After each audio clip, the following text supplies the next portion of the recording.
Okay, well, welcome everyone. I have my computer clock is saying that we are at just about the top of the hour. So welcome everyone to this webinar from Library Juice Academy on leadership and management. My name is Cinthya Ippoliti. I'm the instructor for the certificate series for this particular topic. And you can find all the information on the Library Juice Academy website if you're interested in getting more information about these areas in more detail. I use she, her pronouns, and I am the director at the Library Library in Denver, Colorado. And today we'll be talking a little bit about some pressing topics around both leadership and management. So this is kind of a very broad overview of some of the issues that we cover, certainly in the certificate, but as well as just more broadly in general. And I'm really hoping that we can have this as an interactive session.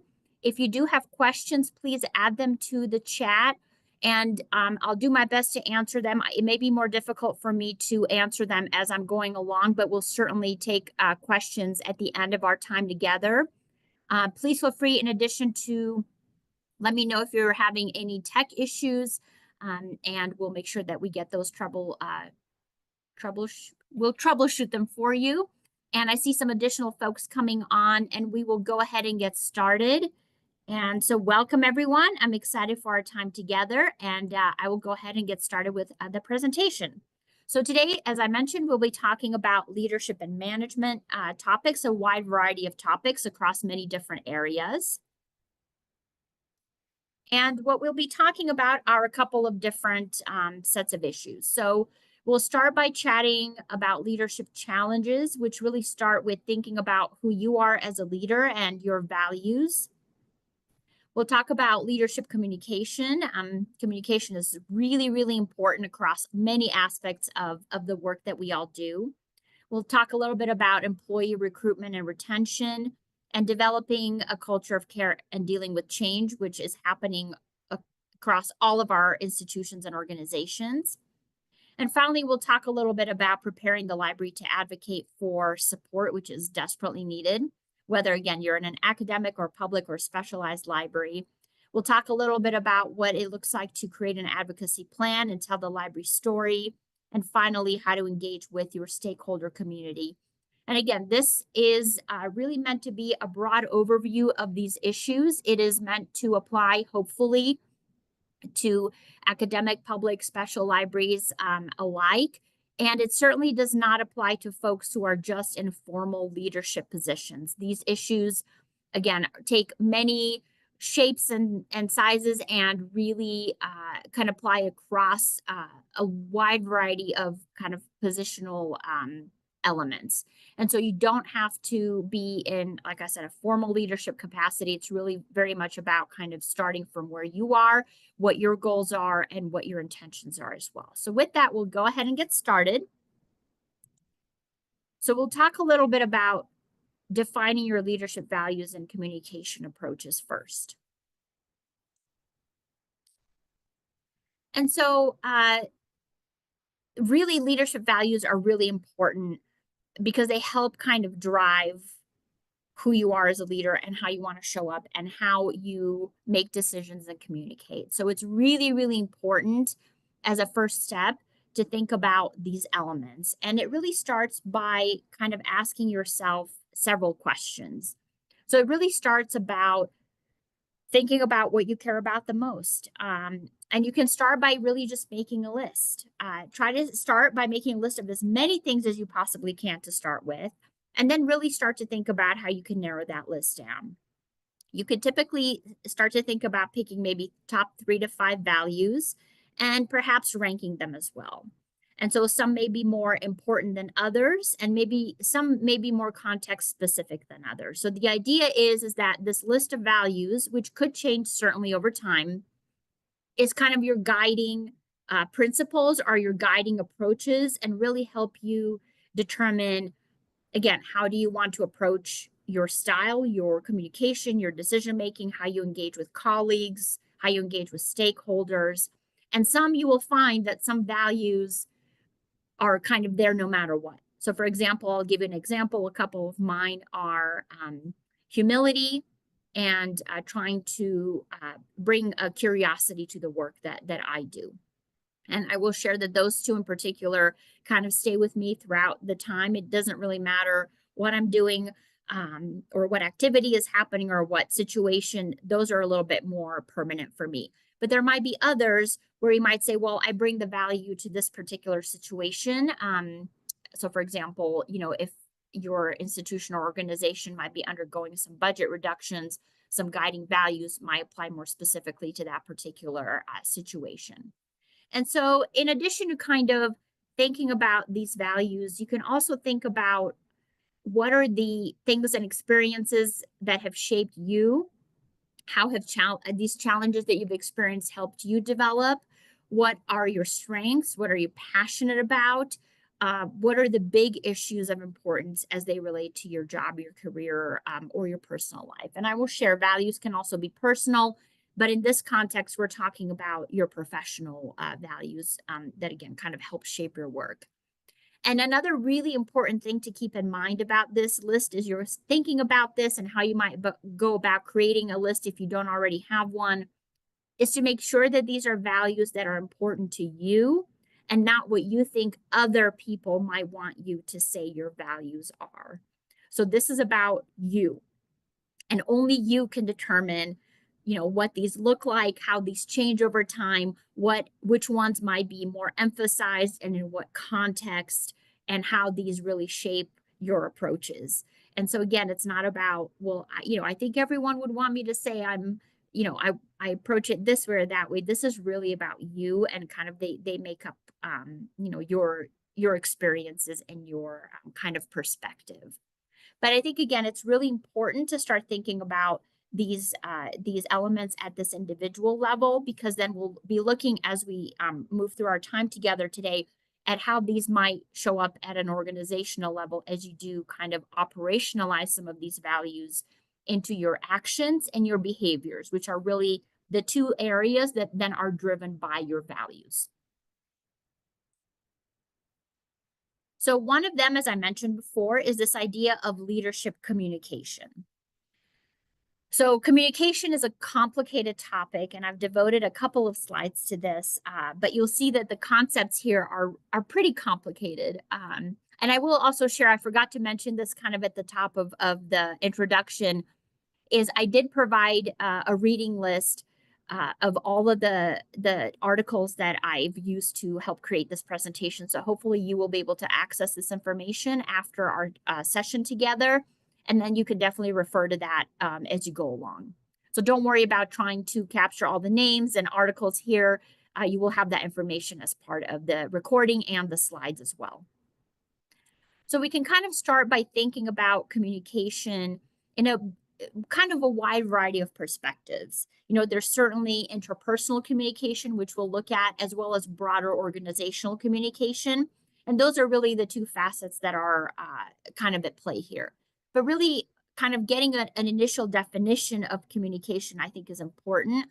So I refer to Milton Mayfield, who talks about communication as really interpreting reality, which sounds kind of interesting, right? And sort of the perception, so the perceived articulation of how tasks or problems are presented and resolved. So everyone's experience is a little bit different. Everyone has different information that they are working with at any given time. And so, especially if you are in a more formal leadership role, certainly it is about bringing that information together to the group and making sense of it and analyzing it and thinking about what that means for the work of the group or the organization kind of going forward. Tommy Yuvinen discusses the importance of narratives and storytelling as part of this work. And what does that really mean? Not just the story that the library tells to external stakeholders, but that library employees and colleagues tell themselves about how their engagement and their perceptions are shaped within a particular team or group or library. And we'll really look at this external facet of storytelling as we talk a little bit about how you can share the library story with stakeholders externally as a form of advocacy. But the power of stories is important because they really tap into the emotional aspects of our actions and our behaviors, and they compel people to take some action. And so the idea is, as we'll explore, is that you really want for the audience of the story to really see themselves as part of the story and have a role in the story. And again, that includes ourselves as well. How do we see the organization being shaped by us and each other? And how do we interact and engage with each other? And then Deborah Barrett talks about communication as a controlled, purposeful transfer of meaning by which individuals influence a person, a group, organization, or a community.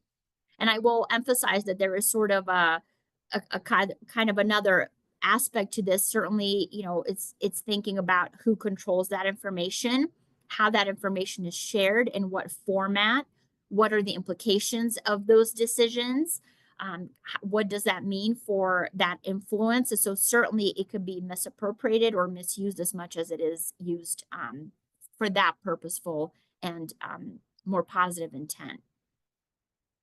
And then broadly, there are about 5 characteristics that that make up just about kind of any general communication. So it's about having communication be honest, clear, consistent, transparent, and how is the audience, again, receiving that information. And again, all of this is truly relative. What might be honest or clear to me might not be the same for another individual. And so the more that teams and individuals can have a shared understanding of what these elements mean and look like in practice, the better, because exactly that, because they are very subjective and it is a complicated set of concepts to think about.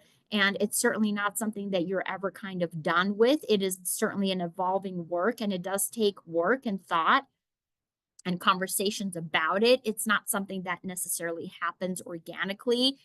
It's certainly something that I've encountered in all the institutions I've worked in is, you can't certainly ever say, well, we have everything's perfect with communication. There's nothing to change. There's always something right that can be improved.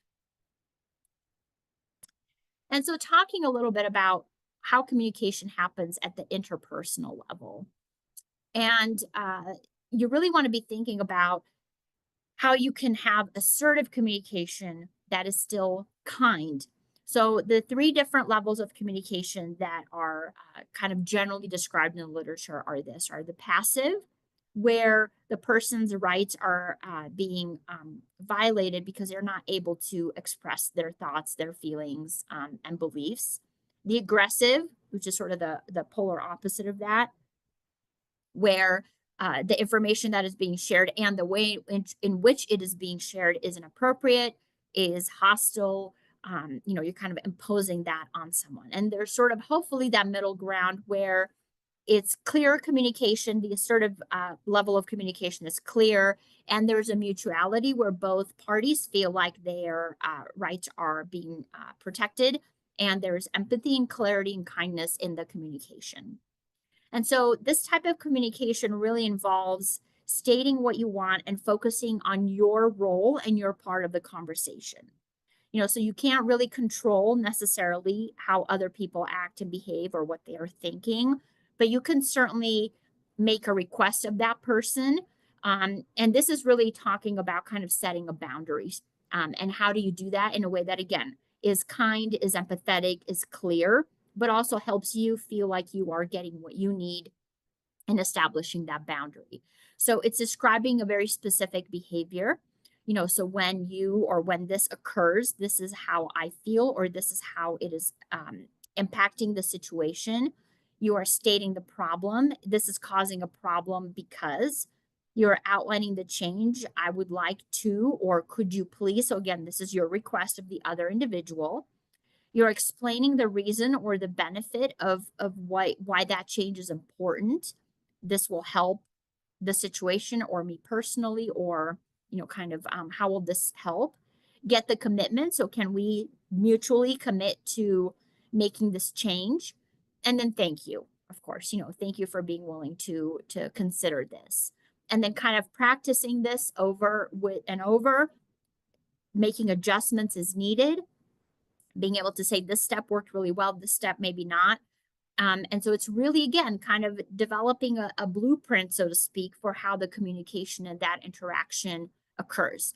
And if you're having a challenging moment or a challenging situation, being able to have this type of a framework can really help, because typically where the interpersonal communication problems occur is because there is a lot of emotion on both sides, or both parties, I should say, or on the group's part. And we'll talk a little bit about organizational dynamics as well.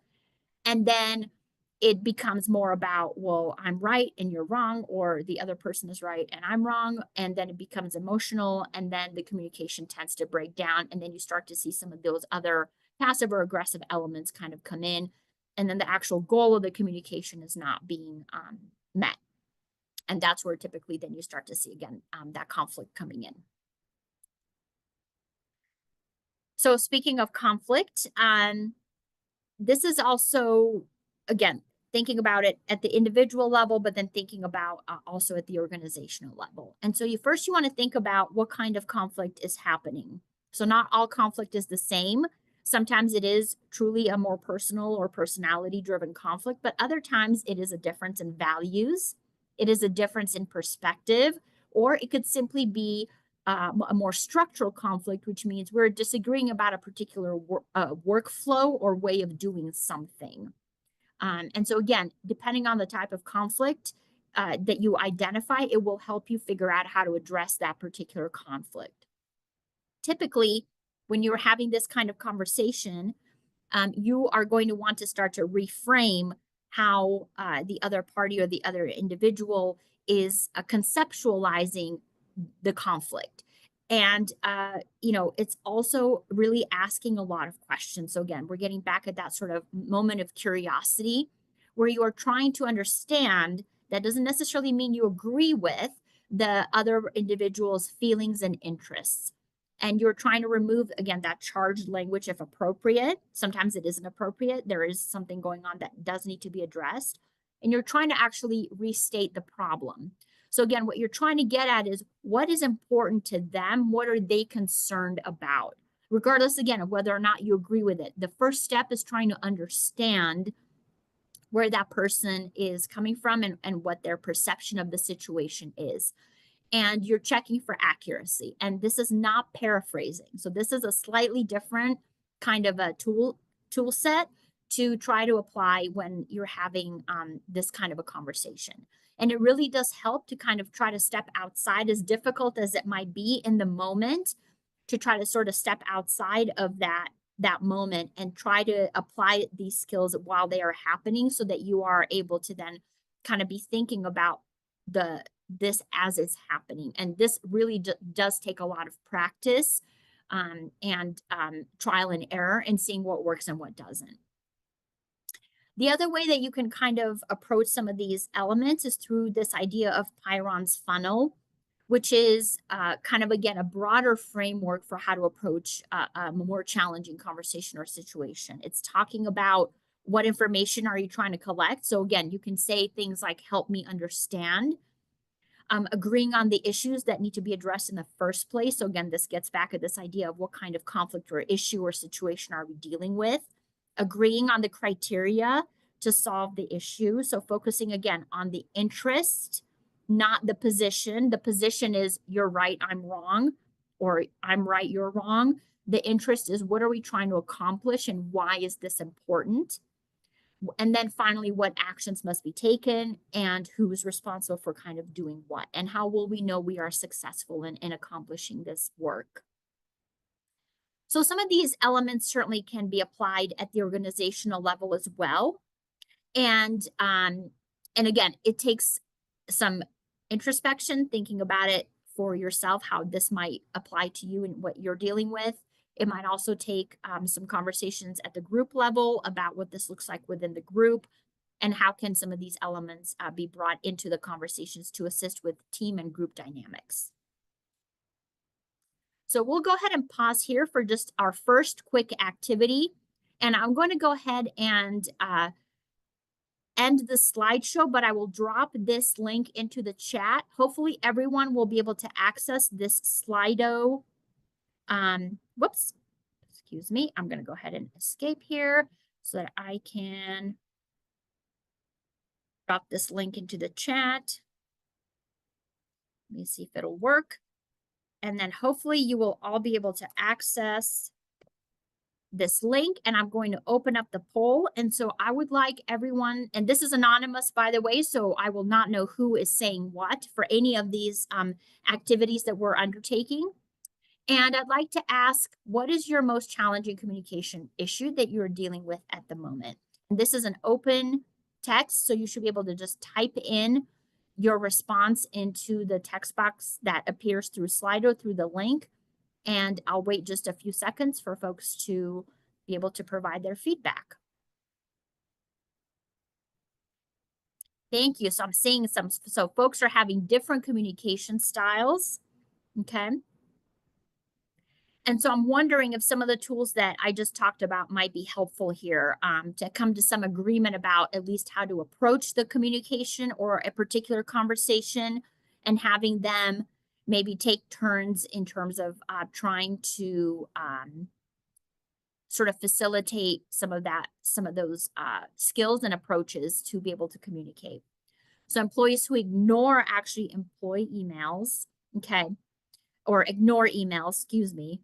So that's a challenge. And so one way to be able to maybe have that conversation is to have a meeting with them and ask them what might be happening there, why they're ignoring them. Are they not getting them? Are they not able to respond? Kind of what is happening there.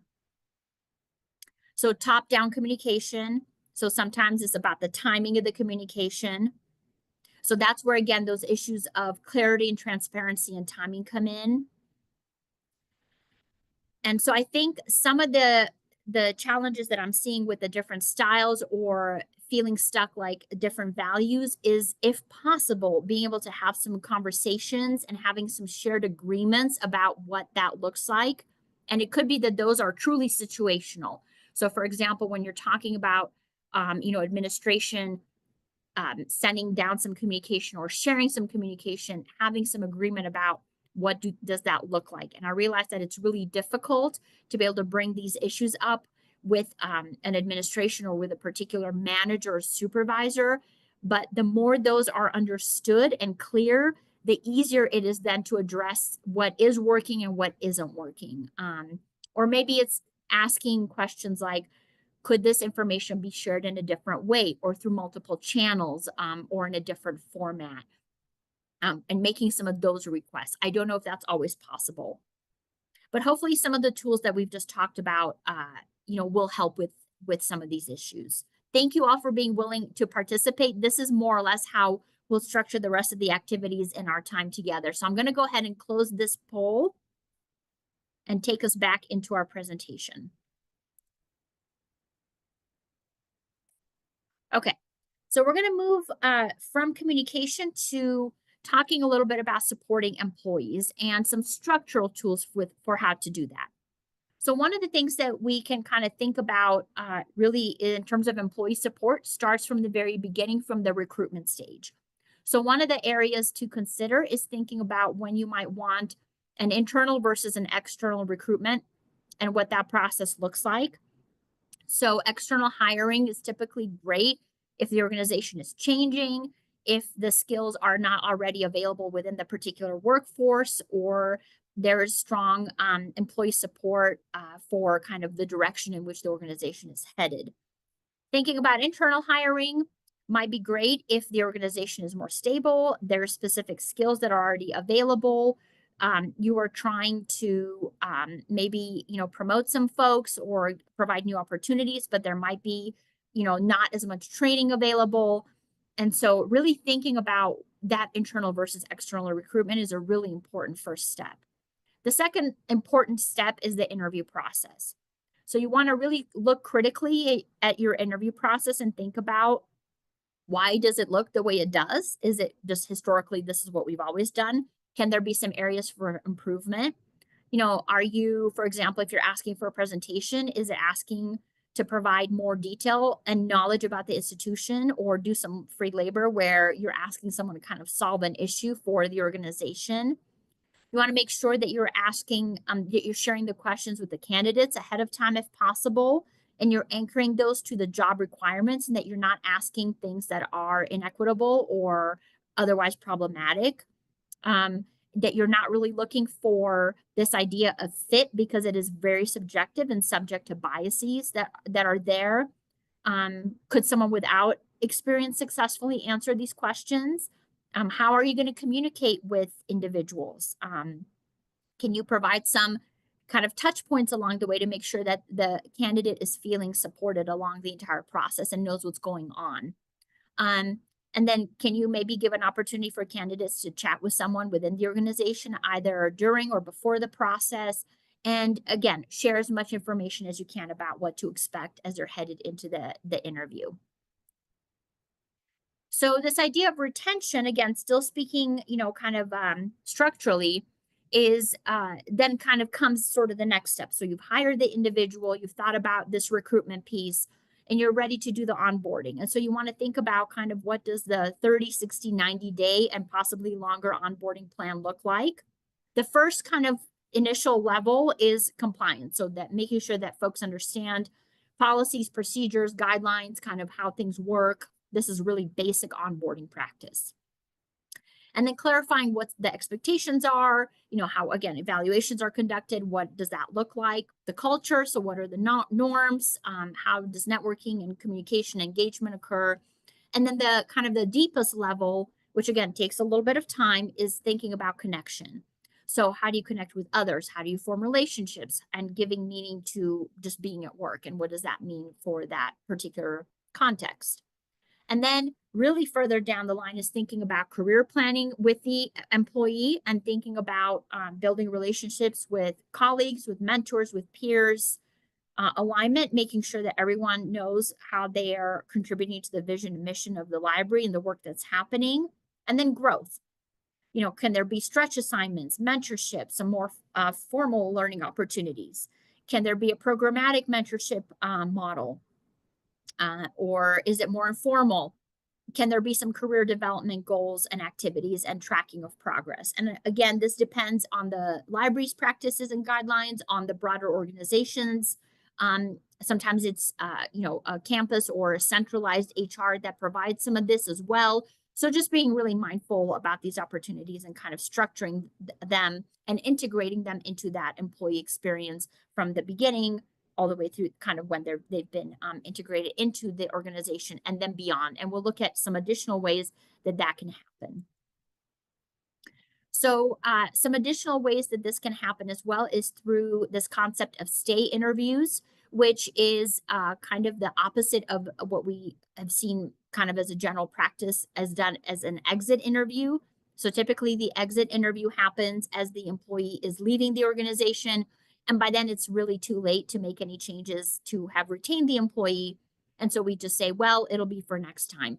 And then that happens again and again and again. So stay interviews happen at regular intervals with employees who are currently in the organization. And it can be a powerful retention tool because you're continually seeking that feedback about ways you can improve while people are in their roles. And then that means also that changes can be made as you go along the way, rather than after the fact when, again, it might be too late. And then you might want to think about compensation planning. So again, compensation is a big important driver of employee retention, if not necessarily satisfaction. And again, we know that we are all in fiscally challenging times across libraries, but it's important, if possible, to do this type of work. So it's thinking about how you're going to structure the work, who's going to be involved, how you're going to structure that process, what employee groups you're going to prioritize. Do there need to be compression adjustments, equity adjustments, both? If there is a progression or promotion pathway, is everyone clear on what that looks like and how to get there? What kind of data are you going to be collecting? Maybe doing some peer comparisons or benchmarking, and how will the data be analyzed? It could be that not everyone would get a raise or get an adjustment, so making that very clear from the beginning. But again, doing some of this work can really go a long way towards supporting employee retention and engagement. Okay, so I'm going to go ahead and pause. I went through that section pretty quickly, and I want to make sure that I have enough time to get through the rest of the content. So I'm going to go ahead and stop sharing and go to our next activity here. Just as we did before, I'm going to drop the new link in the chat. And I'm going to go to the next poll here. Oh, whoops, I'm sorry. Where did I go? I might have messed that up. Hang on just a second. Oh, there we go. I just had the polls in the wrong order here. So what are some strategies that you have either used or could use based on what we just talked about to address some employee recruitment or retention issues within your organization?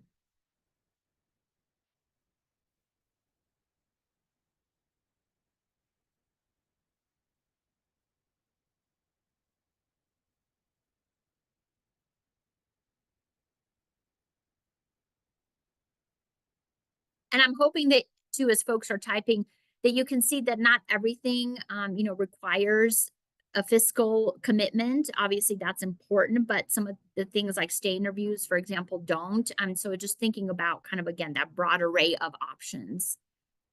Stay interview is great. I'm glad found that that's helpful. I agree. I think having openness about the promotion processes and what compensation looks like and what can and cannot be done is really, really important. And then I really like this idea too of the consistent check-ins and providing space for discussion about development and career growth and what your goals are and what training or other opportunities there might be to help achieve those goals. Absolutely.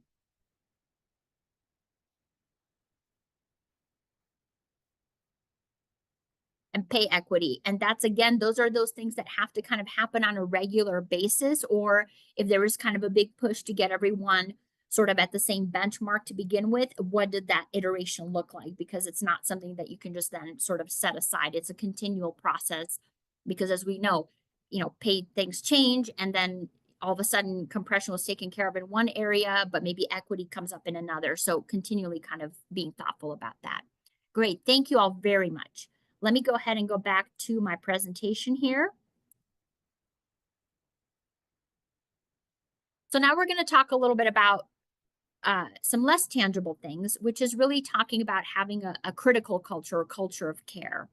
And so this idea is that this again is everyone's concern. Organizational culture is important for everyone. And hopefully everyone can see themselves as part of this work and can see a role for themselves within this work. And so the idea is that this idea of culture of care is that it acknowledges that all of these systems, that our personal, our individual, our team efforts are interconnected and certainly influence each other. And then thinking about how the contextual and systemic factors that we're dealing with, and any kind of things like well-being or wellness initiatives help serve employees in as an equitable manner as possible. And so thinking about how can equity and well-being be at the center of those efforts, and how can you engage employees, again, as a collective together to really prioritize their expertise, their experiences, and bring all of those to bear when you're talking about how to help improve organizational culture. And then, so for example, you could do things if possible, what do work schedules look like? How do they have access to, a physical and mental health support, promoting work-life balance, and designing as much as possible for diversity and individuality. And a big aspect of this type of work, so being able to even have these conversations, and again, you'll sort of hear this echo throughout the presentation, that a lot of this requires to have conversations about these topics, is this idea of psychological safety. So can we even have these kinds of conversations? Is there space, literally, figuratively, available for us to be able to have these conversations? In some cases, yes. In some cases, that might be more challenging. So how can you do that? So this idea of psychological safety was developed by Amy Edmondson, who describes it as a shared belief, and let me move my window here so I can read it, a shared belief held by members of a team that the team is safe for interpersonal risk-taking. So what this means is that the group is agreeing to show up with humility, with curiosity, with interest, that leadership especially is inviting that engagement and that feedback, and their response is productive, even if it's getting feedback that is difficult to hear. And it's really, according to Brené Brown, an environment of rewarded vulnerability. which you need to be able to work together with empathy and creativity. And there's kind of 4 elements that comprise psychological safety. So feeling like you are being included so that you are accepted and belonging for your unique identity, experiences, and what you are able to bring to the organization. It's being able to ask questions, of exchanging feedback, of being able to experiment and make mistakes and not be punished for that. It's being able to, again, celebrate the skills, abilities, and knowledge that each individual brings. And it's being able to push back and say, hey, this could be done better, or how about we improve this, or let's look at this a little bit differently. So those are kind of the main aspects of psychological safety. So I invite all of you to kind of think about where you might be. And again, it's a spectrum. Certainly it's not a kind of all or nothing, but where you might be maybe along that spectrum. Do you have less or more of this, and how could you maybe perhaps improve it? Is there room for that improvement to happen within your organizations? And so another piece of this is talking about managing change. So as I mentioned at the beginning, we are in the midst of change all the time. Change is constant, right? That's the one thing that we know we can kind of count on. And so change, as we've seen in more instances than not, I think we all can have examples of when change did not go well and why that was. And so I know this kind of might seem obvious, but I'm just going to repeat it to make sure that everyone understands why the change is happening, and the employees must kind of value that need. And sometimes it's external, some forces that are beyond a library's control or an individual's control. Other times it is more internally created, where the group says, no, it's time for us to be able to do this. And they must also be ready for it. So are there the tools in place that can support the change that is going to be happening, and to be able to actually implement it? And again, there's different types of change that can affect how the change itself will be communicated, implemented, and assessed. So change can be structural, kind of like conflict, right? It is individual, it can be structural, some crisis can occur. It might be an organizational, behavioral thing. So there's lots of different ways change kind of shows up. But as with everything, you want to make sure that you are being thoughtful about this change process. So who is going to be part of the change, and who's making sure that you're thinking about who's also not. So thinking about this in equity-centered terms, who is being included and who isn't, and being thoughtful about that. Being able to, again, be very clear and open about why the change is happening, what is happening, how will this affect people, what does this mean, and how the team itself that's going to be looking at the change is going to communicate and make decisions. And how can that transparency and that openness be modeled and talked about and discussed? So change, again, typically, unless it's a kind of a more of a crisis moment, it tends to happen in kind of a transition. So it's not an all or nothing. It's not typically, again, it's not an overnight thing. And so you want to be thinking about how your communication, both about and sort of through the change, is influenced by the different stages that William Bridges developed.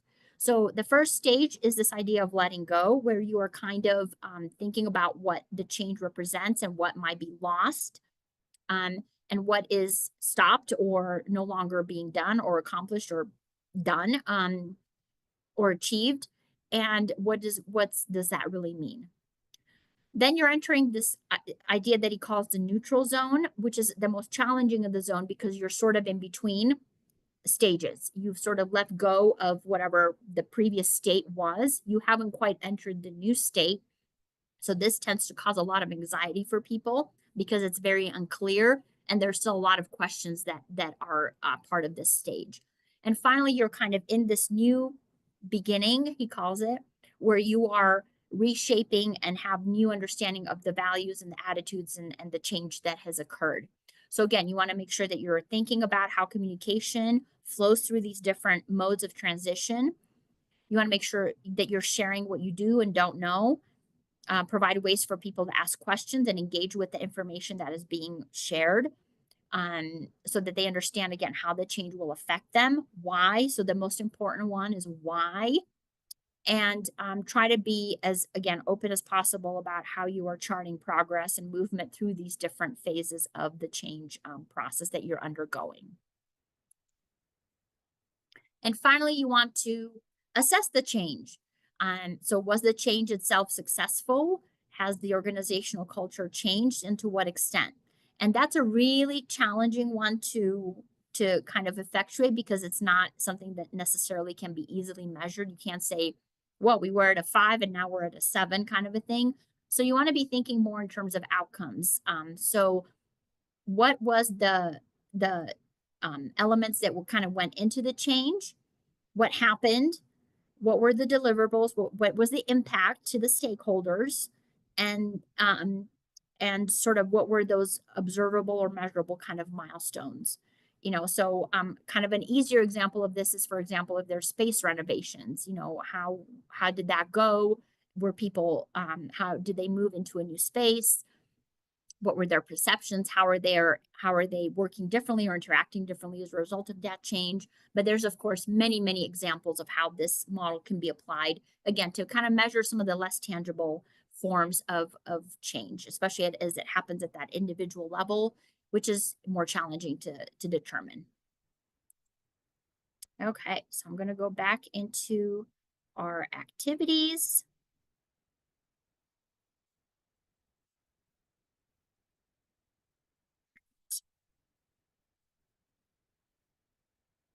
I'm going to ask the group to talk a little bit about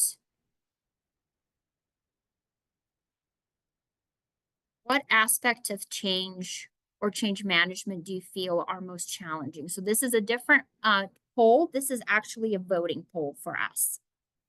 So I'm curious to see where folks might feel like the issues around whatever change you're undergoing within your organization, where the challenges are.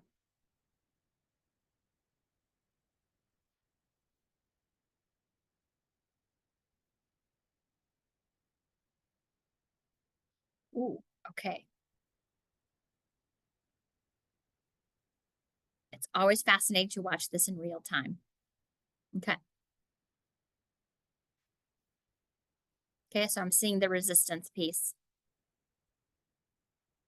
So again, I'm hopeful that as you're kind of thinking about what stage of this transition that resistance might be happening, that you might be thinking about some strategies. And I will also just posit this.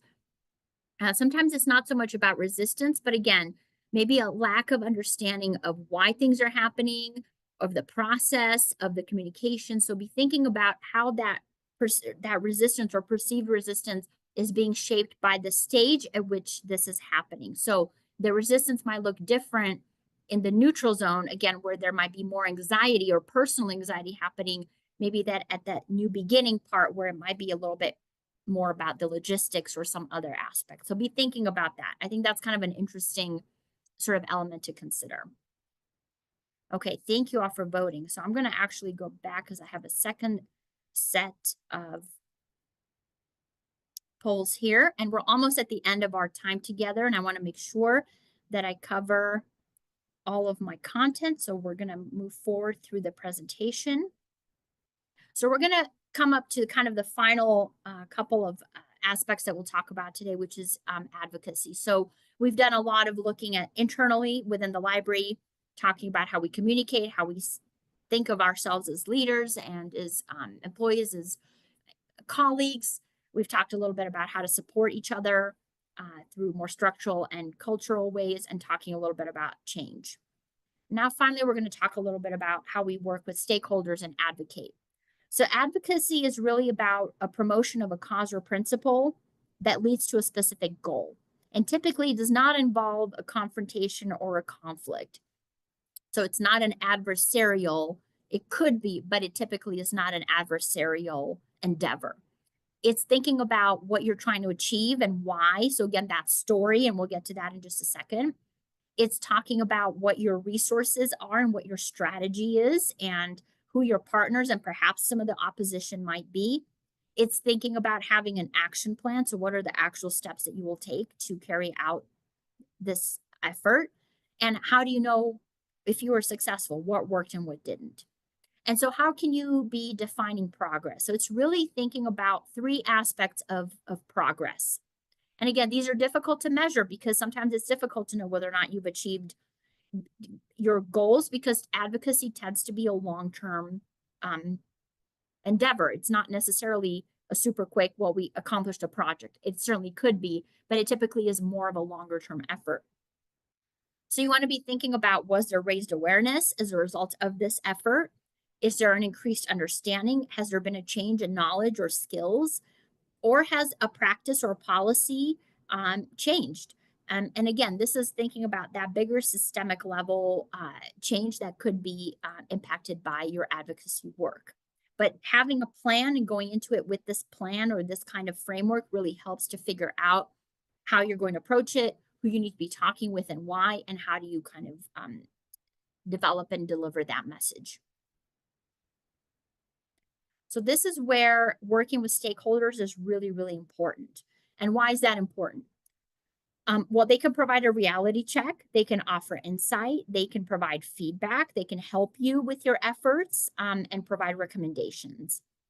And it's also really important to think about who your stakeholders are.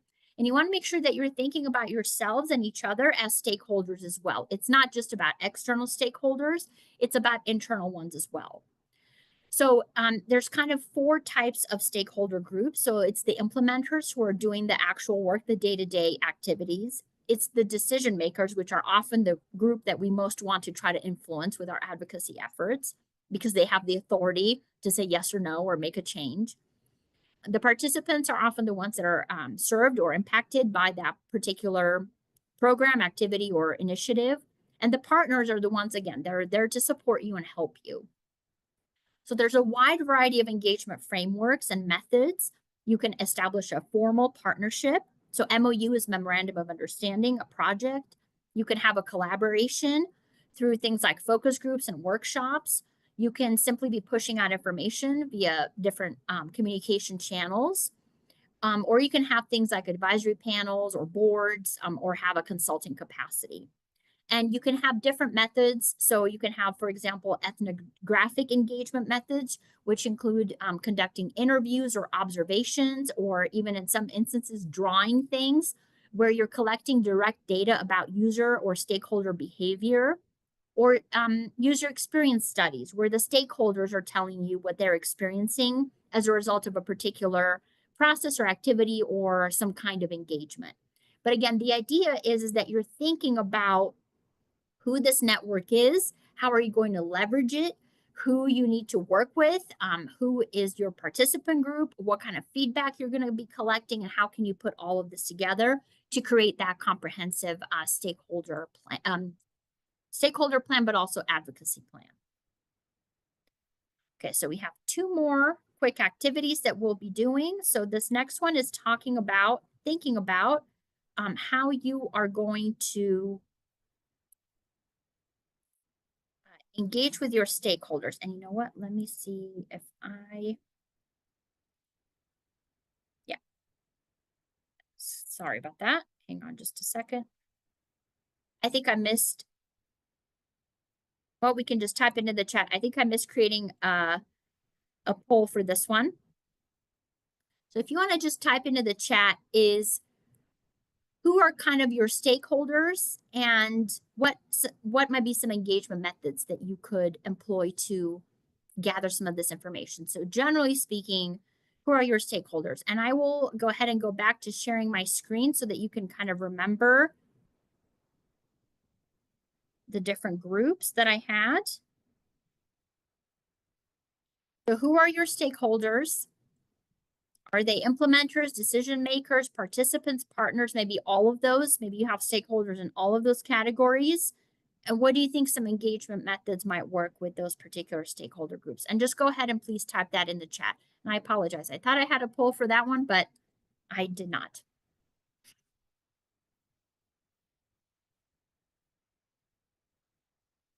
I'm going to keep an eye on the chat. And as folks are typing, I'm going to go ahead and move on to the final portion of the webinar. Okay, so the final piece to all of this is telling the library story. Advocacy is about storytelling at the end of the day and creating that compelling argument to support whatever cause that you are trying to further. And so you want to be thinking about the different elements of storytelling. So you want to be thinking about kind of what type of story do you want to create? Is it a testimonial where you're trying to, to have people talk about how their situation improved as a result of engaging with whatever, again, program, service, tool? Is it some kind of partner or organizational achievement? Is it a cool new thing, or is it promising practice? Is it a lesson learned? And then you want to think about the format. Is it a brief elevator pitch that you are, just summarizing the main points of the story? Is it a paragraph spotlight that provides a little bit more information, but it's kind of a blurb? Is it an executive summary of sorts, like a one-pager? Is it a broader 2-page success story as a best practice or highlights something? Or is it a full report that you are sharing out more broadly? That, again, typically includes things like graphs, photos, and just much more information. And then finally, you want to be thinking about your role within the community. And this idea of community engagement. So you want to be thinking about kind of what is the role of the library within the community. And the Urban Libraries Council has these different categories. So educator, or raising awareness of specific topics or issues, a conversation starter, creating forums, for discussion or developing strategies to address issues. Visionary, where you're truly launching a really broad vision, or Center for Democracy. And this might apply mainly to specific libraries, but it's this idea that you're bringing together people to talk about broad social issues that are occurring. And again, you want to be thinking about what are you trying to accomplish? How are you going to connect this role with your outreach work that is happening more broadly? So again, all within this idea that as you are thinking about your role within your particular stakeholder community, you're identifying your role, who your stakeholders are, what is the story that is being shared, and how does that get all put together through your advocacy efforts. And again, thinking about the assessment and the indicators of success. And again, how are you going to be collecting data, and how are you going to be kind of packaging all of this together? Okay, so hopefully now I have the correct link here.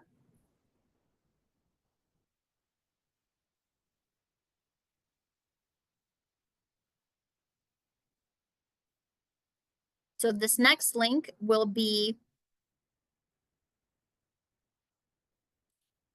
asking us which is the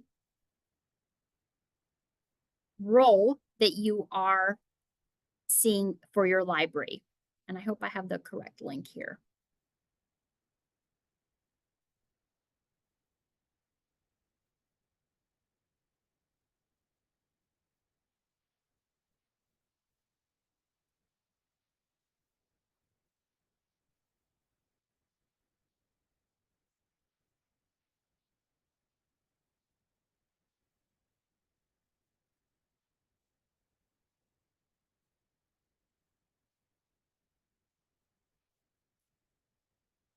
Great, so I'm seeing one for educator. So if I did this correctly, it should show us a word cloud here.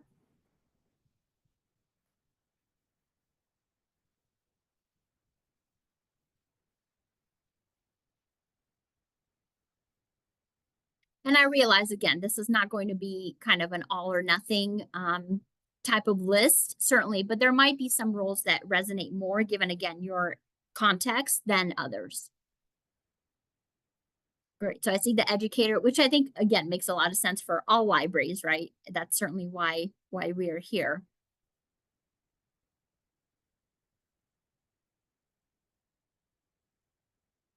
So yeah, it's kind of it looks like a kind of a tie between visionary and educator. That's great.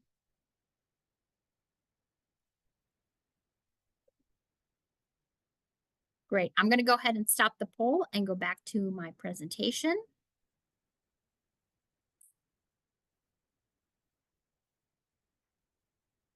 Okay. And looks scary, but this is my list of references. So once you hopefully have access to this, and I'm happy to share the slides as well, you will be able to access all of these resources that I talked about. So I'm going to go ahead and just stop sharing altogether, and I'm happy to take any questions that you might have in the last few minutes that we have here together. Thank you all very much. And I see there's some questions in Q&A. Okay. Thank you all. Yeah, I just realized chat was disabled, but hopefully you were able to type it into the Q&A.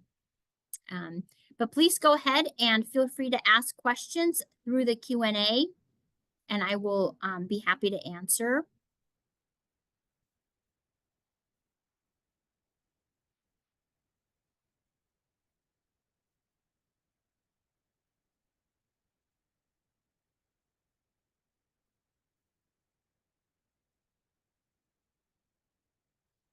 Any questions about anything I've talked about?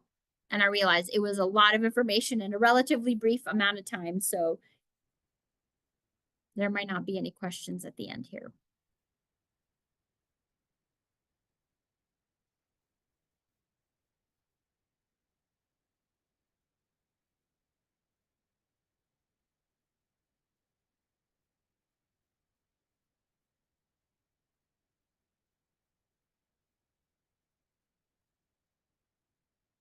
Great, thank you so much. I'm glad that this was useful. I hope that it was. If you do have any further questions, I'm going to go ahead and put my email in the chat. Please feel free. I should have put it in the slides. I thought I had it, but I will go ahead and do so.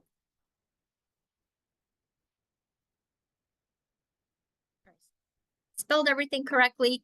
Please feel free to reach out if you have any questions. As you're thinking through, looking through this content, again, happy to share slides as well so that you can access all of the resources. I want to thank you all for your time this afternoon. I really appreciate it. Again, I wish you all the best, and thank you, everybody. Take care.